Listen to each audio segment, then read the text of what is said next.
तर रिसर्च मेथॉडॉलॉजीमध्ये बिब्लिओमेट्रिक्स आपण शिकलेलो आहे. तर बिब्लिओमेट्रिक्स म्हणजे प्रथम त्याचा वापर कधी झालेला आहे, तर ॲलन प्रिचर्ड यांनी 1969 मध्ये जर्नल ऑफ डॉक्युमेंटेशन मधील आपल्या संशोधनातील लेखामध्ये त्यावेळी स्टॅटिस्टिकल बिब्लिओग्राफी या शब्दाच्या ऐवजी त्यांनी बिब्लिओमेट्रिक्स हा शब्द प्रथम वापरला होता. तर bibliometrics is introduced by Alan Pritchard in 1969. The application of mathematical and statistical method to books and other media of communication. तसाच आज आपण काय शिकणार आहोत, सायंटोमेट्रिक्स हे शिकणार आहोत. तर सायंटोमेट्रिक्स is the science of measuring and analyzing science.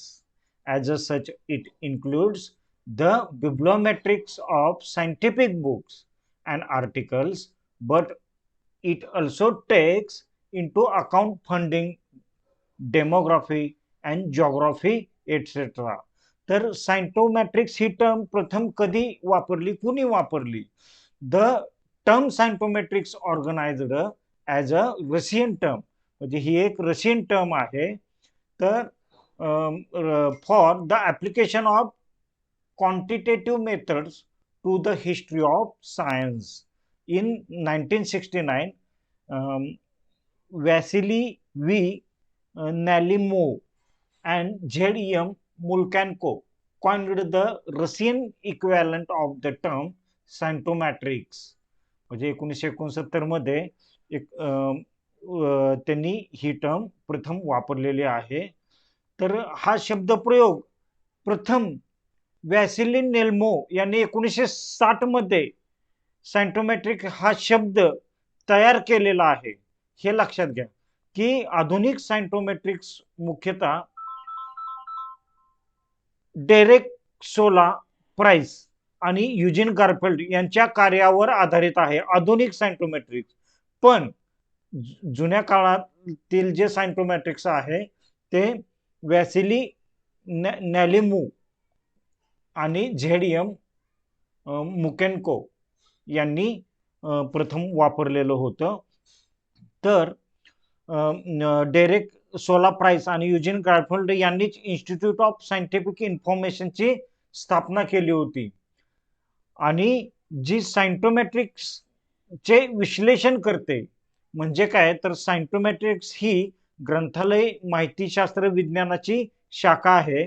संस्था, क्षेत्र, प्रांत आणि देशासह विविध स्तरातील वैज्ञानिक क्रियाकलाप मोजण्यासाठी आणि त्यांची तुलना करण्यासाठी सायंटोमेट्रिक साधनांचा वापर केला जाऊ शकतो. याचा उपयोग संशोधन सहयोग मोजण्यासाठी, वैज्ञानिक नेटवर्कचे नकाशे तयार करण्यासाठी आणि वैज्ञानिक क्षेत्राच्या उत्क्रांतीवर लक्ष ठेवण्यासाठी देखील केला जाऊ शकतो. तर विज्ञान, तंत्रज्ञान आणि संशोधनाच्या उत्पादकता यांच्यातील सतत होणाऱ्या बदल जो आहे, तर त्या बदलाच्या नातेसंबंधाचे वर्णन कशात केले जाते, तर सायंटोमेट्रिक्स मध्ये वर्णन केले जाते. एक लक्षात घ्या की as the name would imply, this term is mainly used for the study of all aspects of literature of science and technology.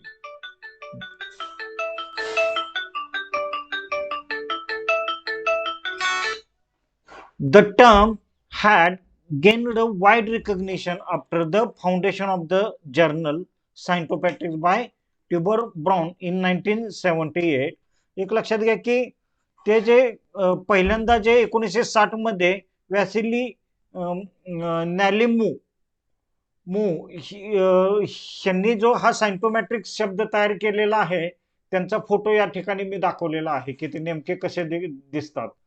तर 1960 साली त्यांनी प्रथम सायंटोमेट्रिक्सचा वापर केलेला आहे आणि त्यांनी जो पेपर लिहिला होता दोघांनी, measurement of science, study of the development of science as and information process, तर या पेपरचा या ठिकाणी स्क्रीनशॉट या ठिकाणी दिलेला आहे.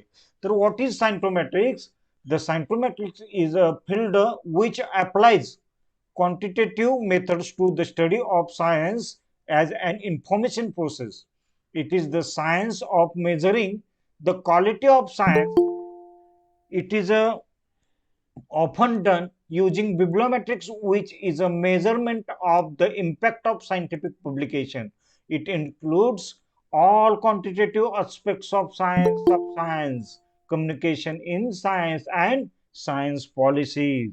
म्हणजे it deals with analysis, evaluation, and graphic representation of science and technology information. It tells who is doing what and where. The scientometrics is a part of sociology of science and has application of science policy making. म्हणजे एक लक्षात घ्या की सायंटोमेट्रिक्स म्हणजे माहितीच्या प्रक्रियेचा विकास असणाऱ्या विज्ञानाचा शोध. म्हणजे माहितीवर जी प्रक्रिया होती विज्ञानामध्ये त्यांच्या प्रक्रियेचा विकास ज्याच्यामध्ये शोधला जातो ते सायंटोमेट्रिक्स आहे.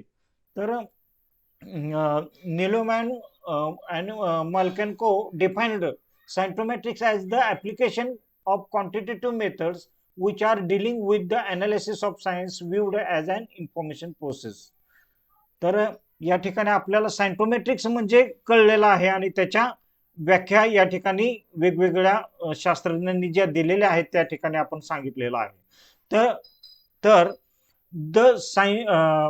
द सायंटोमेट्रिक्स इन्व्हॉल्व स्टडीज इन कोणकोणत्या ह्याच्यामध्ये सायंटोमेट्रिक्सचा स्टडी केला जातो?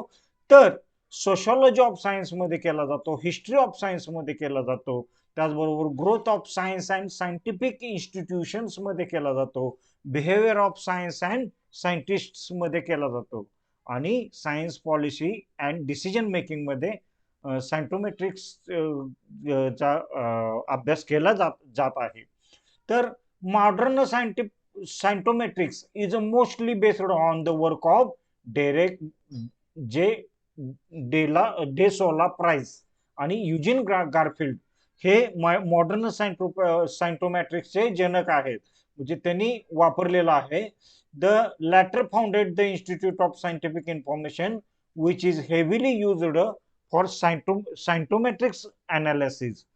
तर या ठिकाणी युजिन गारफिल्ड आणि डेरेक डे सोला प्राइस यांचं मी फोटो या ठिकाणी तुम्हाला दाखवलेला आहे. तर सायंटोमॅट्रिक्स इंडिकेटर्स म्हणजे सायंटोमॅट्रिक्स मोजण्याचे जे इंडिकेटर्स आहेत तर ते कोणते आहेत?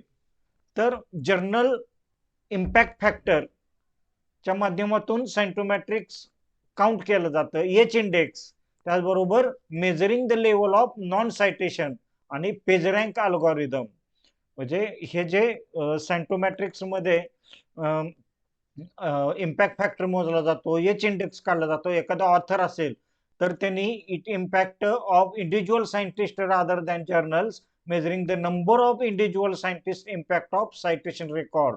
म्हणजे एखाद्या ऑथरने लिहिलेलं जे आर्टिकल आहे ते आर्टिकल किती जणांनी साईट केलेलं आहे, ते साईट केलेलं आर्टिकल किती जणांनी केलेलं आणि किती वेळा केलेला आहे, तर त्याच्या मेजरमेंट वरून एच इंडेक्स काढला जातो. त्या जसं तुम्ही गुगल स्कॉलरवर एखादा आर्टिकल जर पब्लिश केलेला असेल तर त्या ठिकाणी तुमचा आर्टिकल किती जणांनी वापरलेला आहे, साईट केलेला आहे, त्याचा एच इंडेक्स दिलेला जातो.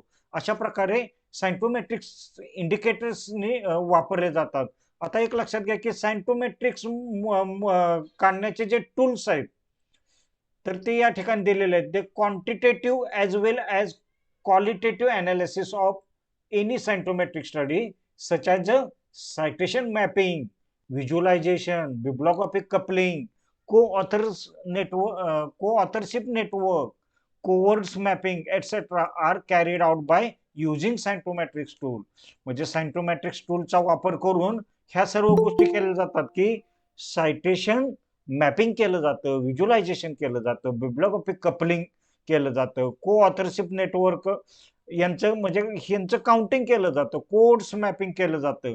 दिस tools are very much useful for scientometrics for mapping their parameters. In any except of their study. तर एक लक्षात घ्या की कोणते टूल वापरलं जातात सायंटोमेट्रिक्स काउंट करण्यासाठी, वापरण्यासाठी. तर हे आहेत ऑथर मॅप, त्यानंतर bib couple, cite space, full text, hit cite. आणि प्रत्येका टूलचं या ठिकाणी यूज दिलेलं आहे. It is used for citation mapping and visualisation. Bib couple I think it is used for visualisation of the bibliographic coupling among author. Site space it is used for visualizing patterns and trends in scientific literature. आणि full text जे आहे ते it is a software for co-word mapping of full text. म्हणजे हे software application आहे.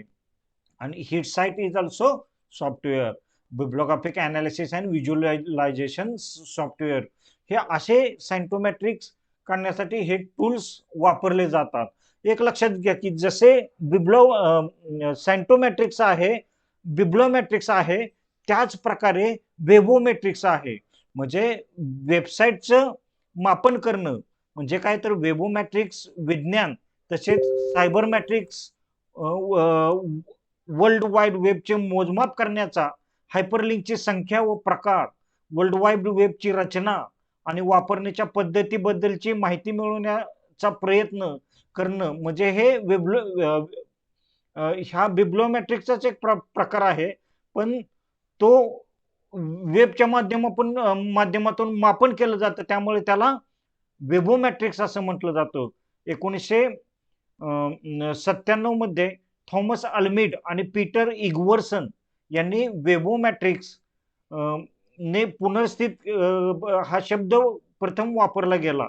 आणि त्यांनी world wide वेबवर informatics पद्धतीचा अनुप्रयोग करून वेबोमॅट्रिक्सला परिभाषित केलेला आहे. म्हणजे त्यालाच काय म्हटलं जातं, तर वेबोमॅट्रिक्स म्हणजे वेबसाईटची मोजमाप करणं.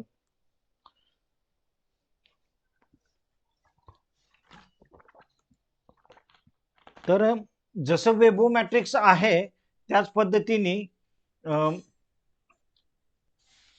म्हणजे जसं तो एखाद्या वेबसाईटला किती जणांनी व्हिजिट केलेले आहे, एखाद्या ब्लॉगला किती जणांनी व्हिजिट केलेले आहे, विकिपीडियाला किती जणांनी व्हिजिट केलेले, त्याचं सगळं मापन केलं जातं. त्यालाच वेबोमॅट्रिक्स असं म्हटलं जातं. तर अल्टमेट्रिक्स म्हणजे काय, तर अल्टमेट्रिक्स ही सोशल नेटवर्किंग साईटद्वारे संसाधने मोजण्यासाठी पर्यायी पद्धत आहे. म्हणजे सध्या या काळामध्ये सध्याचं युग हे इंटरनेटचं युग आहे असं म्हटलं जातं. माहितीचा परिस्फोट झालेला आहे. Internet is a super highway असं म्हटलं जातं की इंटरनेटमुळं संपूर्ण जग जे आहे ते ग्लोबल विलेज झालेलं आहे. आणि त्या ग्लोबल विलेजमुळं आज सोशल नेटवर्किंगचं प्रमाण, वापरण्याचं प्रमाण खूप वाढलेलं आहे. प्रत्येकजण फेसबुक वापरतंय, ब्लॉग वापरतंय, सोशल नेटवर्किंगचे व्हॉट्सअप वापरतंय, म्हणजे असं टेलिग्राम वापरतायत ना काजल, सुशांत?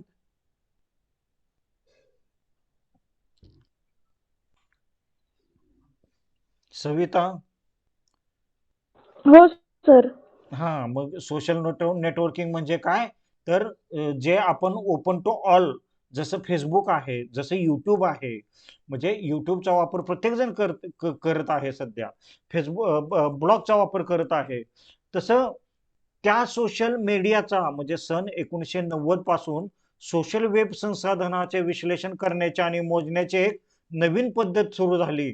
त्याला काय म्हटलं जातं, अल्टमेट्रिक्स विचारात घेतले आहे. तर डाउनलोड किती जणांनी केलं, दृश्य संख्या म्हणजे व्ह्यू किती जणांनी केला, म्हणजे उदाहरणार्थ उद्धरण व्यवस्थापन साधनामधील लिंक आणि उल्लेख, आणि सामाजिक नेटवर्क मधील सामग्रीचे सामायिकरण यासारख्या गोष्टी, किंवा एखाद्या वेबसाईटला तुम्ही लाईक किती जणांनी केलं ते.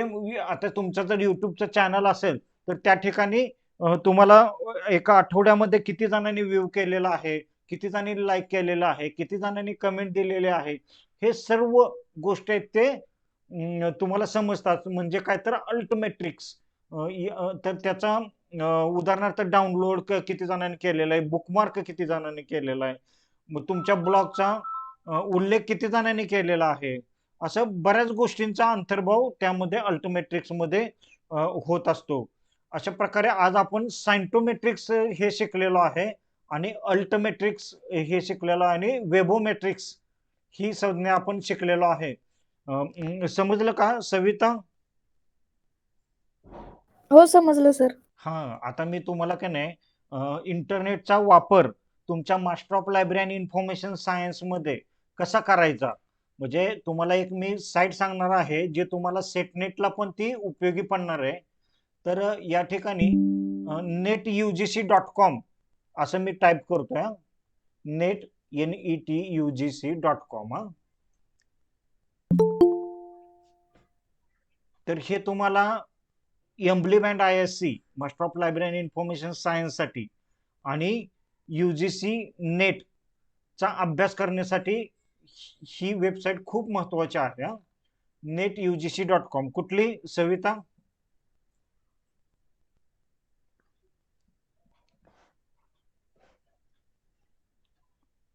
सविता आवाज येतो ना? हा हा सर. हा, netugc.com. कुठली वेबसाईट? netugc.com. हा, तर या वेबसाईटला भेट द्यायच्या. मास्टर ऑफ लायब्ररी सायन्सची तुमची कोणती पण कन्सेप्ट असू द्या. तर या ठिकाणी आता समजा तुम्ही टोटल क्वालिटी मॅनेजमेंट असं जर टाकलं तुम्ही, तर इथं सर्च दिस साईट म्हटलं काय, किंवा TQM टाकला आपण.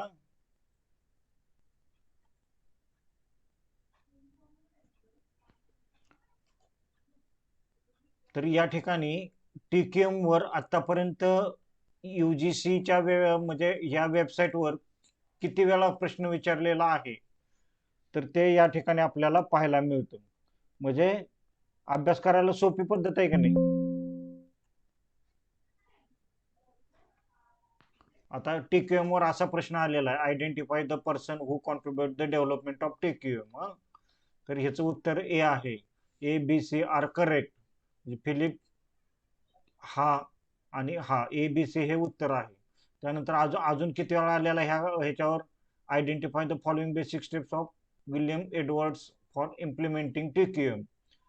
त्यानंतर खाली म्हणजे या अशा प्रकारे आता रिसर्च मेथोडॉलॉजी हा जर शब्द टाकला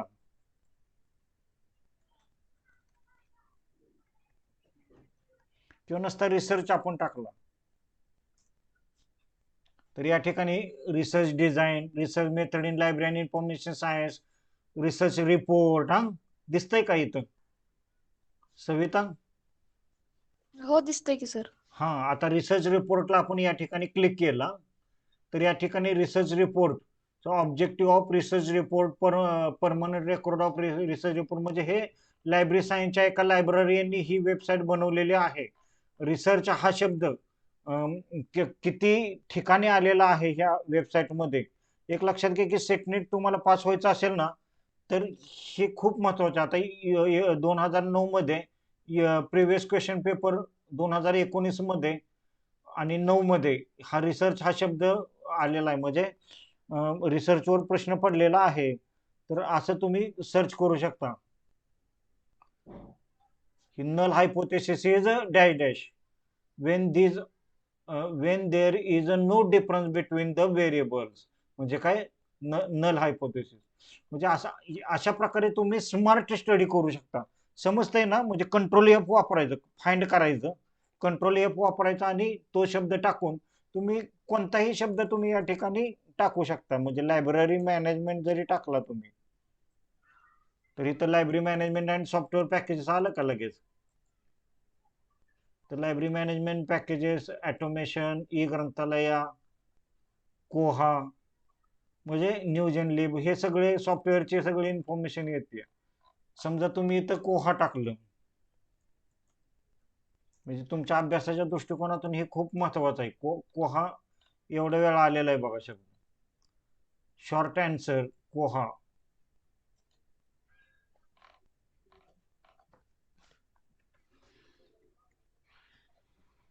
राईट शॉर्ट नोट इन कोहा, म्हणजे प्रश्न किती प्रकारचे विचारले जाऊ शकतात हे या ठिकाणी दिलेलं आहे आणि त्याच्यामध्ये कोहा हा शब्द आहे.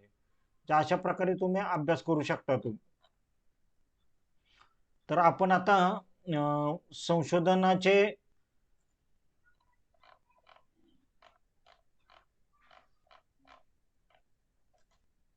संशोधन प्रक्रियेतील टप्पे हे आपण आता पाहूया.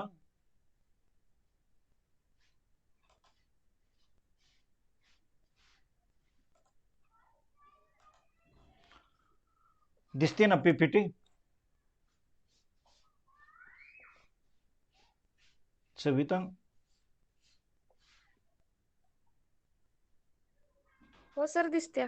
हा, तर संशोधन प्रक्रियेमध्ये सुरुवातीला संशोधकाला काय होतं तर समस्या जाणवते, समस्या तयार होते. मग ते समस्या म्हणजे सुरुवातीला काय होतं की संशोधन समस्येची निवड करतो संशोधक आणि समस्येचं सूत्रण करतो. हा, म्हणजे identification and formulation of research problem. त्यानंतर संशोधक काय करतो, संशोधनाचा आराखडा तयार करतो. त्यानंतर नमुना निवड करतो. आपण पाहिलं का की प्रोबॅबिलिटी सॅम्पलिंग आणि नॉन प्रोबॅबिलिटी सॅम्पलिंग, त्यामध्ये समजा स्ट्रॅटिफाईड रॅन्डम सॅम्पल मेथड वापरले आपण, म्हणजे सॅम्पल निवडण्यासाठी, म्हणजे एकूण जो आपला आपली आपण जी क्वेश्चनियर बनवलेली आहे ती कुणाला किती ह्यांना किती जणांना द्यायची आहे, म्हणजे किती जणांकडनं प्रश्नावली भरून घ्यायची.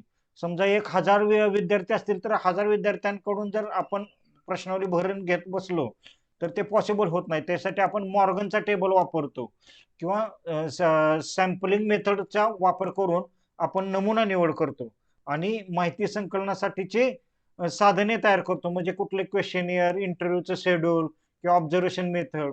नंतर माहिती संकलित करतो आणि संकलित केलेली माहिती जी आहे, म्हणजे प्रश्नावलीच्या माध्यमातून जे माहिती आपण संकलित करतोय त्या माहितीचे आपण काय करतो, अनालिसिस करतो आणि इंटरप्रिटेशन ऑफ डेटा, म्हणजे माहितीचे विश्लेषण आणि अर्थनिर्वचन, analysis and interpretation of data.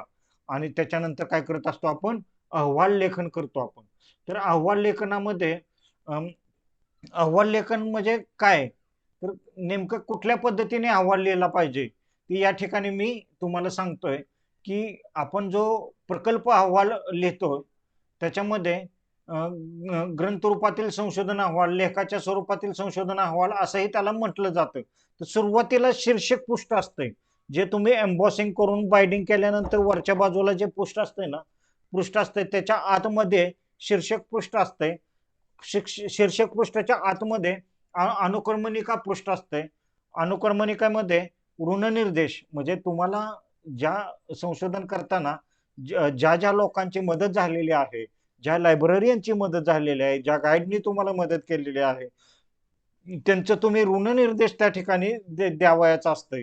त्यानंतर संक्षेपांची यादी, जिथं समजा तुम्ही लॉंग फॉर्म्स वापरलेले असतील, काही संज्ञा वापरलेल्या असतील तर त्या लॉंग फॉर्मची यादी म्हणजे अल्फाबेटिकली लिस्ट द्यायची असते. त्याचबरोबर तुम्ही डेटा कलेक्शन केल्यानंतर डेटा अनालिसिस आणि डेटा इंटरप्रिटेशन केलेलं असतंय, जे तुमचं 5व्या चॅप्टरमध्ये तक्ते आलेले असतात, टेबल्स, पाय चार्ट, डायग्राम्स आलेले असतात. तर त्या डायग्रामची यादी अनुक्रमणिकेच्या पृष्ठामध्ये देणं आवश्यक आहे. त्याचबरोबर नंतर सुरुवातीला प्रास्ताविक, पहिल्या चॅप्टरमध्ये तुम्हाला प्रास्ताविक देणं गरजेचं असतंय, म्हणजे इंट्रोडक्शन म्हणजे तुम्ही त्या विषयाचं महत्व, तुम्ही जो विषय निवडलेला आहे त्या विषयाचं महत्व देणं गरजेचं असतंय. त्याचबरोबर उद्दिष्टे, म्हणजे तुम्ही जे त्या संशोधनाविषयी जे ठरवलेली उद्दिष्ट आहेत, ऑब्जेक्टिव्ह तुम्हाला निवडावी लागतात. उद्दिष्टे जास्त पण नसतात, 4 किंवा 5 उद्दिष्टे असेल तरी चालतात. तर उद्दिष्टे निवडलेल्या असतात, म्हणजे त्यालाच ऑब्जेक्टिव्ह असं म्हटलं जातात. तर पूर्वानुमान, पूर्वानुमान म्हणजे काय तर हायपोथेसिस, जे उद्दिष्टानुरूपच हायपोथेसिस, जे तुमचं संशोधन जे आहे त्याचे अनुमान काय असू शकेल ह्याचा अंदाज व्यक्त करणारं पूर्वानुमान, असं हायपोथेसिस आपण त्या संशोधनामध्ये दिलेलं असतं. त्याचबरोबर त्या संशोधनाची व्याप्ती, म्हणजे जॉग्राफिकल एरियामध्ये ते महाराष्ट्रापुरतं मर्यादित आहे का पश्चिम महाराष्ट्रापुरतं मर्यादित आहे का फक्त कोल्हापूर जिल्ह्यापुरतं मर्यादित आहे का कोल्हापूर शहरापुरतंच मर्यादित आहे, किंवा त्याची मर्यादा की बाबा हे सदर संशोधन जे आहे ते 2020-21 पुरतंच मर्यादित आहे. अशा प्रकारे आपण व्याप्ती आणि मर्यादा द्यावी लागते. आणि संशोधन पद्धती म्हणजे आपण जे संशोधनाच्या पद्धती शिकलेलो आहोत, म्हणजे डिस्क्रिप्टिव्ह मेथड आहे, एक्सपेरिमेंटल मेथड आहे आणि हिस्टॉरिकल मेथड आहे.